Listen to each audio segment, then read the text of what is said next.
താര ഭഗവാൻ ശിവൻ്റെ കണ്ഠത്തിലെ ആ വിഷം ഇറക്കിക്കളഞ്ഞത് ഭഗവാൻ ശിവൻ ആ കുഞ്ഞിൻ്റെ രൂപത്തിലേക്ക് വന്ന് ദേവി താര പാലൂട്ടുമ്പോൾ ആ വിഷം ഇറങ്ങിപ്പോയി എന്ന് ആണ് തന്ത്രങ്ങളിൽ പറയുന്നത്.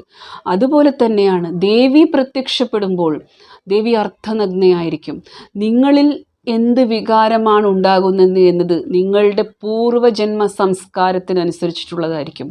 എന്താണ് നിങ്ങൾ കൊണ്ടുവന്നത് പാസ്റ്റ് ലൈഫിൽ നിന്ന് എന്നതിനനുസരിച്ചിട്ടായിരിക്കും. അതുകൊണ്ട് നിങ്ങൾ ആരും വിചാരിക്കേണ്ട ദേവി നമ്മുടെ മുന്നിൽ പ്രത്യക്ഷപ്പെടുമ്പോൾ പട്ടുസാരിയൊക്കെ എടുത്തിട്ടാണ് ഇരിക്കുക എന്ന്. തയ്യാറായിരിക്കണം നമ്മൾ. നേരത്തെ ഈ പറഞ്ഞ വെറുപ്പ്, ലജ്ജ, ദേഷ്യം, ക്രോധം, അതുപോലെ എന്ത് ധരിക്കുന്നു, എങ്ങനെ പെരുമാറുന്നു എന്നത്. ഒരു അഘോരിയുടെ പെരുമാറ്റം ശ്രദ്ധിച്ചിട്ടുണ്ടോ?